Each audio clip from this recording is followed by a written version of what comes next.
Audio file শব্দের আধারে। বিভিন্ন সাহিত্যের আনাচে কানাচে থেকে খুঁজে পাওয়া কিছু রোমহর্ষক গল্প দিয়ে সাজানো আমাদের এই বিশেষ নিবেদন। শরদিন্দু বন্দ্যোপাধ্যায়, জন্ম 1899 সালের 30শে মার্চ এবং মৃত্যু 1970 সালে। বাংলা সাহিত্যে শরদিন্দু বন্দ্যোপাধ্যায়ের একটি বিশিষ্ট নাম ব্যোমকেশ বক্সী স্রষ্টা হিসেবে তো বটেই, এছাড়াও তিনি লিখে গেছেন অজস্র ছোট গল্প, দুর্দান্ত কয়েকটি ঐতিহাসিক উপন্যাস এবং কিশোরদের জন্য গল্প এবং চিত্রনাট্য। সত্যান্বেষী ব্যোমকেশ বক্সী ছাড়াও শরদিন্দু বন্দ্যোপাধ্যায়ের একটি অভিনব সৃষ্টি ভূতান্বেষী বরদা। আজ শুনবেন একটি বরদা কাহিনী। এই গল্পটি লেখা হয়েছিল 5ই পৌষ 1338 বঙ্গাব্দে, অর্থাৎ 1931 খ্রিস্টাব্দে।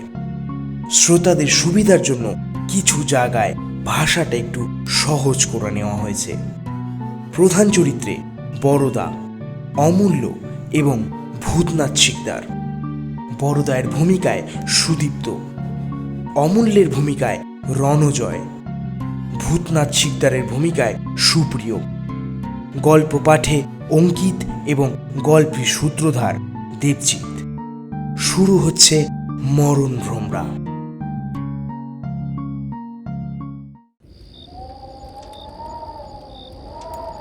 বড়দিনের ছুটি শেষ হতে আর দেরি নেই। গত কয়েকদিন থেকে ঝোড়ো বাতাস দিয়ে বেশ শীত পড়েছে। সন্ধ্যের পর আমরা মাত্র 3 জন ক্লাবের সদস্য চারিদিকের দরজা জানলা বন্ধ করে চিমনির গনগনে আগুনের সামনে বসেছিলাম। অমূল্য বলল, আজ আর কেউ আসছে না, চলো বাড়ি ফেরা যাক। 3 জনে ভূতের মতো বসে থেকে কোনো লাভ নেই, 4 জন হলেও না হয় ব্রিজ খেলা যেত। বড়দা ছোট ছোট চোখে আগুনের পানে চেয়ে বসেছিল। কতকটা যেন অন্যমনস্কভাবেই বলল, সেবারে এই ডিসেম্বর মাসে কাসুলি গিয়েছিলুম।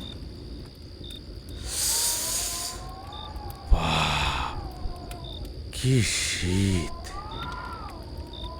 মাথার ঘিলু পর্যন্ত জমে যাওয়ার উপক্রম। পালিয়েই আসতুম, যদি না একটা ভারী আশ্চর্য ব্যাপার ঘটে সব ওলটপালট করে দিত। আচ্ছা, কত বড় গঙ্গা ফড়িং তোমরা দেখেছ বলো দেখি? অমূল্য বলল, আষাঢ়ে গল্প ফাঁদবার মতলব। ওসব চালাকি চলবে না বড়দা, আমি উঠলুম। আমি জিজ্ঞাসা করলাম, কাসৌলি গিয়েছিলে কেন? বড়দা বলল, কুকুরে কামড়েছিল, সেই কথাই তো। জানি, সে বিষ এখনো তোমার শরীর থেকে বেরোয়নি, তাই তো? আমি আর এখানে থাকছি না, তোমার গঙ্গা ফড়িং নিয়ে তুমি থাকো। অমূল্য উঠে পড়ল। শালখানা ভালো করে গায়ে জড়িয়ে ঘুমটার মতো করে মাথায় দিয়ে দরজার দিকে এগিয়ে গেল। দরজা বন্ধ ছিল। ঠেলা দিয়ে খুলতেই অমূল্য চমকে বলে উঠল, কে রে? মশাই, আসতে পারে কি? অপরিচিত কণ্ঠস্বরে ফিরে দেখলাম ওভারকোট ও মাংকি ক্যাপে পুরো শরীর ঢেকে একটি লোক দরজার সামনে দাঁড়িয়ে আছে। মুখ চোখ কিছুই দেখা গেল না, শুধু ওভারকোটের কলারের আড়ালে একজোড়া কালো গোঁফের আভাস পাওয়া গেল মাত্র। অমূল্য জিজ্ঞাসা করল, কি চান? লোকটি বলল, এইটি কি বাঙালিদের ক্লাব? বড়দা আহ্বান করে বলল, হ্যাঁ, আসুন, ভেতরে এসে বসুন। অমূল্য, দরজাটা ভেজিয়ে দিয়ে এসো হে, ঠান্ডা হাওয়া আসছে। লোকটি ঘরে এসে প্রথমে মাংকি ক্যাপ ও পরে ওভারকোট খুলে চেয়ারের পিঠের উপর রাখল। তখন প্রকাণ্ড খোলের ভিতর থেকে ছোট্ট শামুকের মতো তাহার চেহারাটা বেরিয়ে এলো। মানুষ যে এত রোগা হয়েও বেঁচে থাকতে পারে তা এই লোকটিকে না দেখে ধারণা করা কঠিন। বয়স বোধ করি 35-36-এর বেশি নয়, কিন্তু কোনো দুরারোগ্য ব্যাধি বা মানসিক দুশ্চিন্তা তার রোগা শরীরটির প্রত্যেক জায়গায় যেন জরার ছাপ মেরে দিয়েছে। মাংসহীন মুখের উপর ঘন কালো একজোড়া গোঁফ মুখখানাকে আরও শুকনো শ্রীহীন করে তুলেছে। কপালে গভীর কালো রেখা, মুখের রং ফ্যাকাশে হলদে, মাথার দুপাশে বড় বড় একজোড়া কান যেন ডানা মেলে ওড়ার প্রস্তুতি নিচ্ছে। তার মুখের সমস্ত প্রত্যঙ্গই যেন মৃত বলে মনে হয়। কেবল কালো কালো বড় বড় দুটো চোখ যেন দেহের শেষ প্রাণশক্তিটুকু ছিনিয়ে নিয়ে জ্বলজ্বল করে জ্বলছে। অজীর্ণ, ম্যালেরিয়া প্রভৃতি ব্যাধির তাড়নায় যারা শীতকালে সুজলা বাংলাদেশের মায়া কাটিয়ে পশ্চিমে বেড়াতে আসেন, তাদের মধ্যে এই ধরনের চেহারা দু একটা যে দেখিনি তা নয়। বুঝলাম ইনিও একজন স্বাস্থান্বেষী জীব, হাওয়া বদলে এসেছেন। মনে মনে ভাবলাম, কেবলমাত্র মুঙ্গেরের জলহাওয়া এই কঙ্কালে প্রাণ প্রতিষ্ঠা করতে পারবে কি? ঘোর সন্দেহ হলো। অমূল্য জিজ্ঞাসা করলো, আপনি কি ক্লাবের কোনো সদস্যকে খুঁজছেন? লোকটি একবার আমাদের তিনজনের মুখের দিকে চেয়ে দেখল। তার গোঁফ জোড়া নড়ে উঠল। তারপর অদ্ভুত রকমের একটি হাসি হেসে বলল, তা হতে পারে, এখনো ঠিক বলতে পারছি না। আমরা অবাক হয়ে রইলাম। লোকটি আবার বলল, আমি এ শহরে নতুন, আজ 3 দিন হলো এসেছি।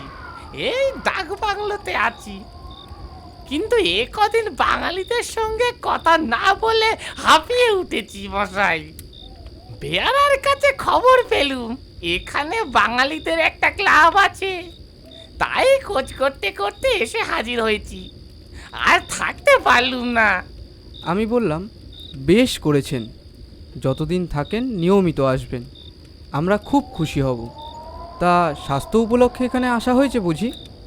লোকটি বলল, না, স্বাস্থ্য তো আমার বেশ ভালোই।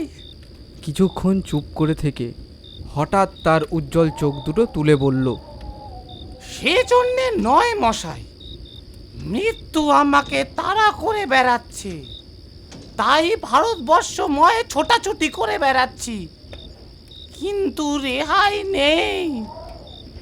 যেখানেই যাই মৃত্যু আমার পেছনে লেগে আছে। মনে ভাবি আর বাঙালিদের সঙ্গে দেখা করব না, কিন্তু পারি না, প্রাণ হাঁপিয়ে ওঠে। কথাটা খাপছাড়া ঠেকল, কিন্তু তবু মৃত্যু যে তাকে তাড়া করছে এবং যে কোনো সময় ধরে ফেলবে, সে বিষয়ে অন্তত আমার মনে কোনো সন্দেহ ছিল না। তাই তাকে সান্ত্বনা দেবার অভিপ্রায়ে বললাম, এখানকার জলহাওয়া খুব ভালো, কিছুদিন থাকুন, নিশ্চয়ই সেরে উঠবেন। লোকটি পকেট থেকে চামড়ার সিগার কেস বের করে বলল, ধূমপান করেন কি?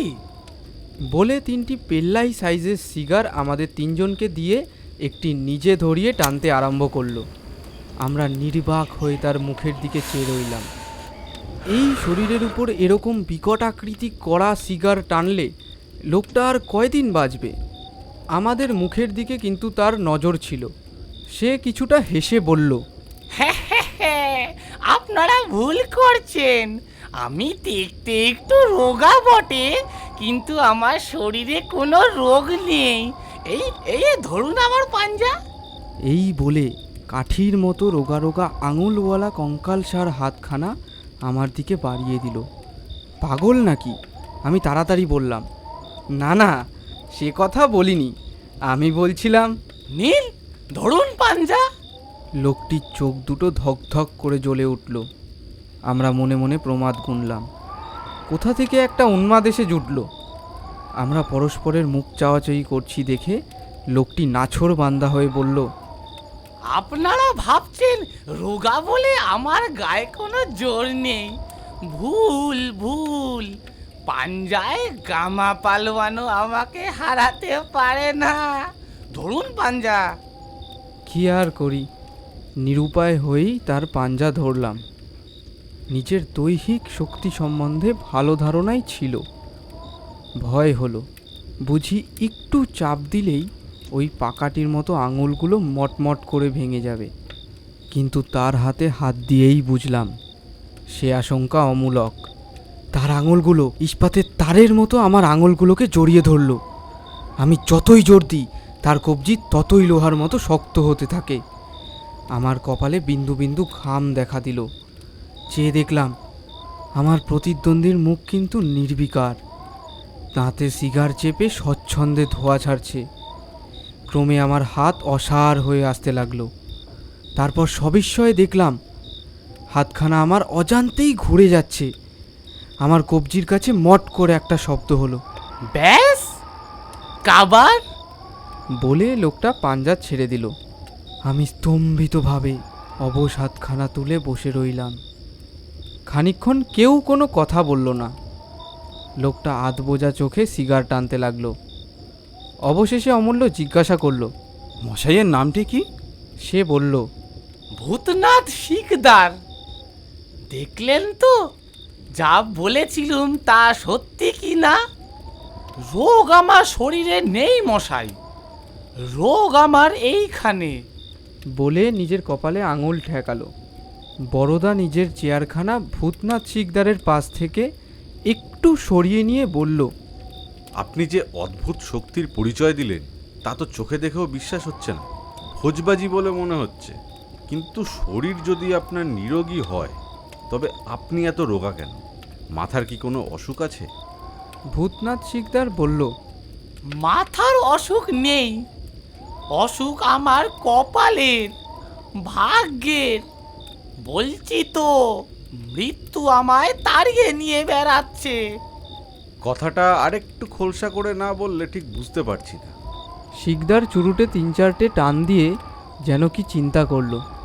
শেষে বলল, আচ্ছা বলছি, কিন্তু এই কথা শোনবার পর আপনারা আমার মুখ দর্শন করতে চাইবেন না। এই ভয় তো দেশ দেশান্তরে পালিয়ে বেড়াচ্ছি, বাঙালির ছায়া মারাতে চাই না, কিন্তু শেষ পর্যন্ত পেরে উঠি না। আপনারা আমায় মাফ করবেন, আমি একটা মহা অলক্ষণ। যাদের সঙ্গে মিশি তাদেরই অমঙ্গল হয়। তার কথাগুলো এমন একটা অবসন্ন করুণ রেশ রেখে গেল যে কিছু না বুঝেও আমার হৃদয় সহানুভূতিতে ভরে গেল। হয়তো লোকটি জীবনে অনেক দুঃখ শোক পেয়েছে, তাই মাথাটা কিছু খারাপ হয়ে গিয়েছে। মনে করে যার সাথে কথা বলবে তারই অমঙ্গল ঘটবে। আমার এক দূরসম্পর্কীয় পিসিমার এরকম হয়েছিল। 1 বছরের মধ্যে স্বামী, 3 পুত্র ও 7টি নাতি নাতনি হারিয়ে তিনি প্রায় পাগল হয়ে গিয়েছিলেন। সবসময়ই চোখে কাপড় বেঁধে বসে থাকতেন। বলতেন, আমি কারো মুখ দেখি না, আমার দৃষ্টি যার উপর পড়বে সে আর বাঁচবে না। ভূতনাথ শিকদারেরও হয়তো সেরকম কিছু হয়ে থাকবে। আমি বললাম, তা হোক, আপনি বলুন, ওসব অলক্ষণ কুলক্ষণ আমরা মানি না। শিকদার বলল, আপনাদের তরুণ বয়স, এসব না মানাই স্বাভাবিক। ভূত প্রেত পরকাল সূক্ষ্মদেহ এসব মানতে বলছি না, কিন্তু আসন্ন দুর্ঘটনাও যে মানুষের জীবনে ছায়াপাত করে, এ কথাও কি আপনারা স্বীকার করেন না? আমরা চুপ করে রইলাম।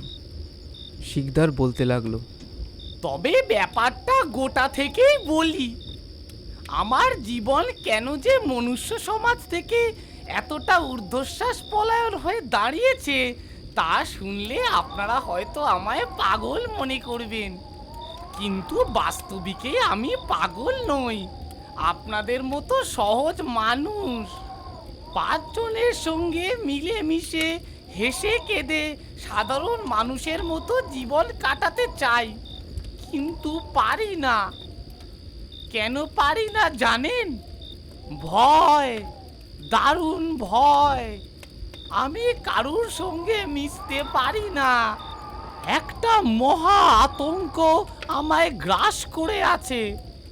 যখন একলা থাকি বেশ থাকি, কিন্তু আপনারাই বলুন তো, মানুষ একলা সঙ্গীহীন ভাবে কতদিন থাকতে পারে? তাই মাঝে মাঝে ছুটে বেরিয়ে পড়তে হয়। আমি বিবাহ করিনি, কেন করিনি তা সহজেই বুঝতে পারবেন। বাপ মা অনেক দিন গত হয়েছেন, আত্মীয় স্বজনও বড় কেউ নেই। চিতপুর রোডে পৈতৃক বাড়িখানা এখনো বিক্রি করিনি, টাকাও যথেষ্ট আছে, কিন্তু তবু একটা সৃষ্টি ছাড়া অন্ধকার ধূমকেতুর মতো কেবল শূন্যের মাঝখানে ছুটে বেড়াচ্ছি। কেন? যখন আমার 16 বছর বয়স, তখন একদিন গ্রীষ্মের দুপুরবেলায় 3 জন সমবয়স্ক বন্ধুর সঙ্গে আমি আমাদের বাড়ির তেতলার একটা ঘরে বসে তাস খেলছিলুম। সেই দিনটা হচ্ছে আমার জীবনের একটা অভিশাপ। স্কুলে গরমের ছুটি হয়ে গেছে, রোজই আমাদের এই রকম খেলা বসে।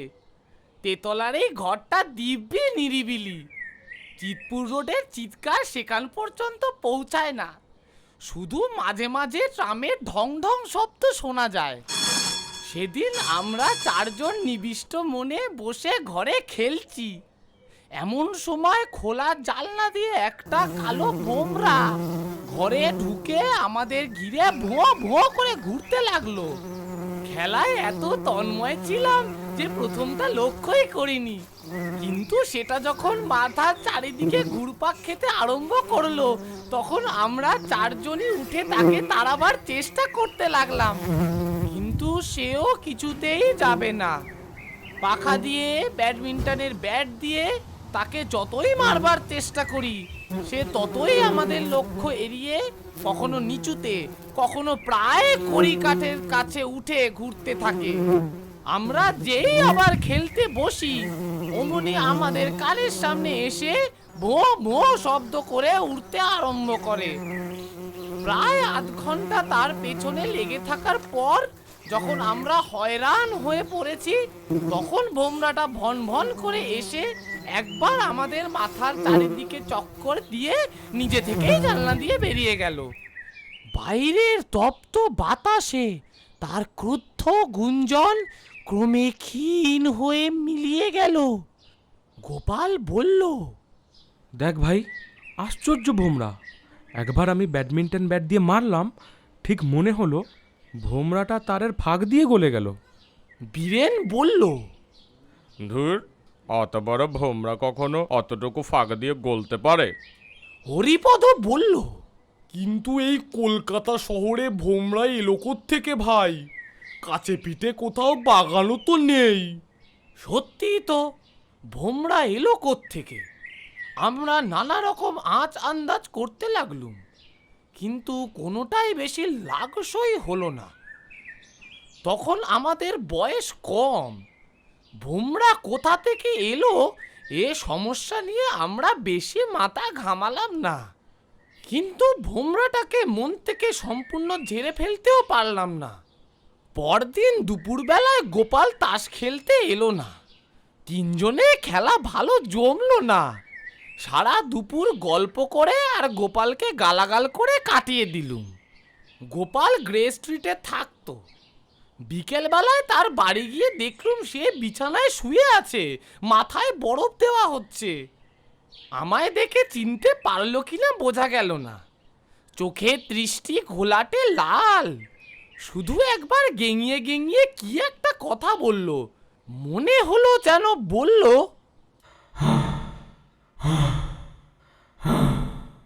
ভোমরা। তার চারিদিকে ডাক্তার আর বাড়ির লোক ভিড় করেছিল, কিন্তু কাউকে জিজ্ঞাসা করতে পারলুম না গোপালের কি হয়েছে।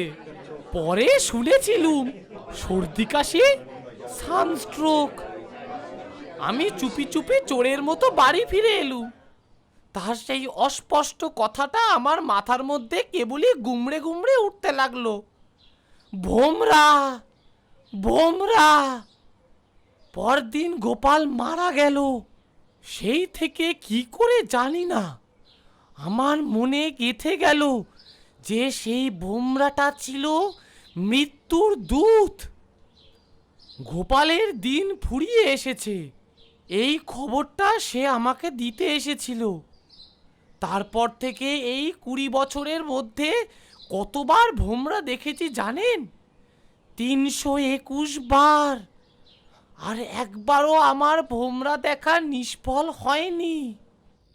নিবাপিত সিগারটা আগুনের মধ্যে ফেলে দিয়ে শিকদার আর একটা সিগার ধরালো। আমরা নিস্তব্ধ হয়ে বসে রইলাম।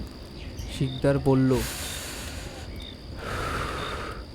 প্রথম প্রথম মনে হতো বুঝি আমার মনের ভুল, কিন্তু তা নয়।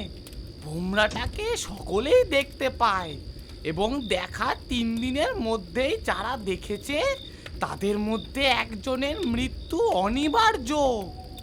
বাবা মারা যাওয়ার আগে ভোমরা দেখলুম, মার বেলাতেও দেখতে পেলুম। ক্রমে মানুষের সঙ্গ আমার কাছে ভয়াবহ হয়ে উঠল। সর্বদাই আতঙ্ক, কি জানি কখন ভোমরা দেখে ফেলি। হয়তো 5 জন বন্ধু বান্ধব মিলে গল্প করছি, হঠাৎ ভোমরা দেখা দিলেন। দুম করে বুকের মধ্যে হাতুড়ির ঘা পড়লো। আমার এই সুস্থ সবল বন্ধুদের মধ্যে একজনের মেয়াদ ফুরিয়েছে, 3 দিনের মধ্যে তাকে যেতে হবে। একটা উৎকট কৌতূহল হতো, জানতে ইচ্ছে করতো এদের মধ্যে কাকে ভোমরা নোটিশ দিয়ে গেল। মনে মনে আন্দাজ করবার চেষ্টা করতুম এবার কার পালা, কিন্তু আন্দাজ ঠিক হতো না। ভোমরার মৃত্যু পরোয়ানার মধ্যে ওইটুকুই ছিল কৌতুক, কার উপর সমন জারি করে গেল শেষ পর্যন্ত বোঝা যেত না। একবারকার ঘটনা বলি, বর্ধমানে মামার বাড়ি গিয়েছি। মামার অনেকগুলি ছেলে মেয়ে। পৌঁছনোর পরের দিন সকালবেলায় আমরা সকলে মিলে বারান্দায় বসে চা খাচ্ছি। এমন সময় ভোমরার আবির্ভাব হলো। আমার বুকের ভেতরটা ধরফর করে উঠল। সুবি বলে মামার একটা বছর 10-এর মেয়ে দেওয়ালের ধারে বসে চা তৈরি করছিল। ভোমরাটা উড়তে উড়তে দেওয়ালে ঠোক্কর খেয়ে টপ করে পড়লো একেবারে সুবির মাথায়। সুবি হাউমাউ করে উঠে দাঁড়াতেই জ্বলন্ত স্টোভটা উল্টে গিয়ে তার কাপড়ে আগুন ধরে গেল। ভোমরা ভোঁ করে উড়ে পালালো। আমরা 5 জনে মিলে সুবির কাপড়ে আগুন নেবালুম বটে, কিন্তু তার পা দুটো ঝলসে সাদা হয়ে গেল। ডাক্তার এসে ওষুধপত্রের ব্যবস্থা করে বলে গেলেন সিরিয়াস কিছু নয়, খুব বেঁচে গেছে। আমি মনে মনে ভাবলুম বেঁচে মোটেই যায়নি, এ ভোমরার নোটিশ, ব্যর্থ হবার নয়। ঘা থেকেই সেপটিক, আর তারপরেই সাফ। দুপুরবেলায় সুবির জ্বর এলো। সন্ধ্যের সময় আমি একটা ছুতো করে ঊর্ধ্বশ্বাসে বর্ধমান ছেড়ে পালালুম। সুবিটা বড় ভালো মেয়ে ছিল। মামাতো ভাই বোনের মধ্যে তাকেই সবচেয়ে বেশি ভালোবাসতুম। বাড়ি ফিরে এসে কাউকে কিছু বললুম না। যথাসময়ে টেলিগ্রাম এলো, সুবির কিছু হয়নি। মামা হঠাৎ হার্ট ফেল করে মারা গেছেন। ভোমরার অভিসন্ধি বোঝার চেষ্টা করেছিলুম, তাই সে আমার সঙ্গে একটু ইয়ার্কি করে গেল। আমার মনের অবস্থাটা একবার ভেবে দেখুন, সর্বদাই যেন মৃত্যুদূতকে সঙ্গে নিয়ে বেড়াচ্ছি। অনেক ভেবে ভেবে একটা মতলব ঠিক করলুম, দিনের বেলায় যত দূর সম্ভব একা থাকতুম, রাত্রিরে বাড়ি থেকে বার হতুম। মনের ভাবটা এই যে রাত্রিরে তো আর ভোমরা আসতে পারবে না। কিন্তু আমার ফন্দি খাটলো না। দিন রাত্রি নির্বিচারে ভোমরা আসতে লাগলো। রাত্রিরে কানামাছির মতো টাউরি খেতে খেতে আসে আর টাউরি খেতে খেতে চলে যায়। আমার মানসিক অবস্থা ক্রমে লোকের দৃষ্টি আকর্ষণ করতে লাগলো। আত্মীয় স্বজন বন্ধু বান্ধব সকলেই জিজ্ঞাসা করে, তুই অমন কুনো হয়ে যাচ্ছিস কেন? চেহারাটাও দিনে দিনে ভূতে পাওয়ার মতন হয়ে যাচ্ছে। হয়েছে কি? আমি চুপ করে থাকি, কি বলবো? সত্যি কথা কিছুতেই মুখ ফুটে বলতে পারি না। অতঃপর বাবা মা মারা যাবার পর থেকেই এই নিরুদ্দেশ যাত্রা শুরু হয়েছে। মানুষের কাছ থেকে পালিয়ে বেড়াচ্ছি, কিন্তু মৃত্যুদূত আমার সঙ্গ ছাড়ে না। এক এক সময় হাত জোর করে ডাকি, মরণ ভোমরা, তুমি এবার আমাকে নাও। এই দুঃখ সহ শাস্তি থেকে আমাকে নিষ্কৃতি দাও। কিন্তু আমার প্রার্থনা মঞ্জুর হয় না। এ সংসারে কেবল আমি যেন অমর, সকলের মৃত্যু পরোয়ানা বয়ে বেড়াচ্ছি।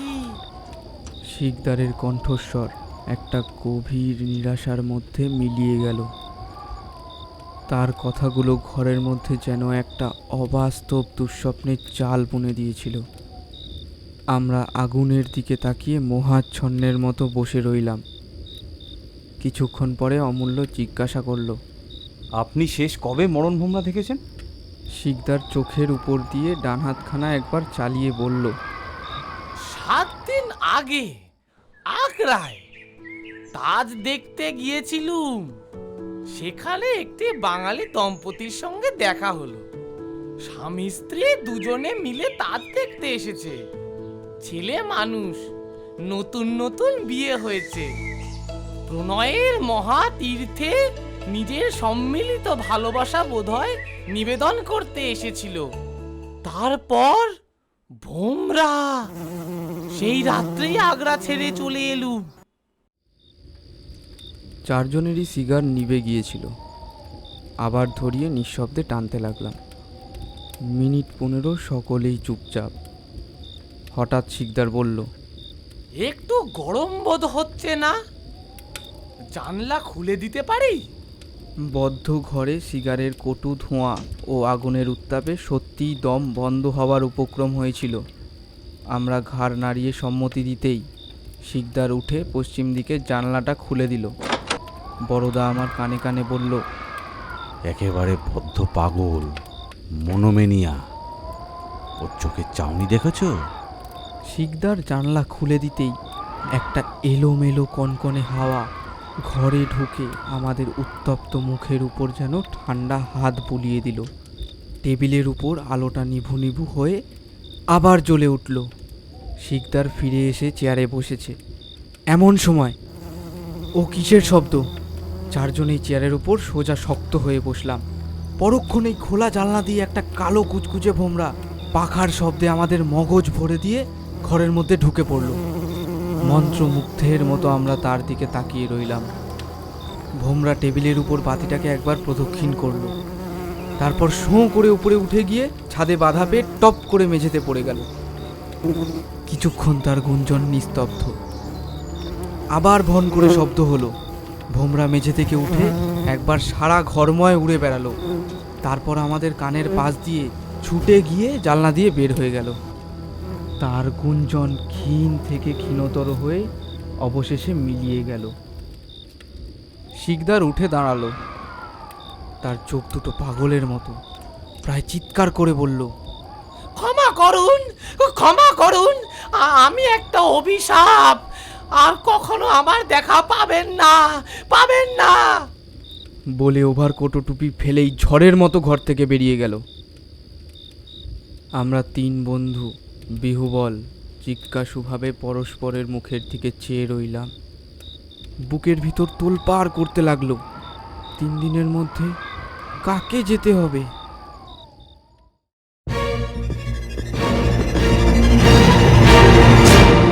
অডিও ফাইল শব্দের আঁধারে।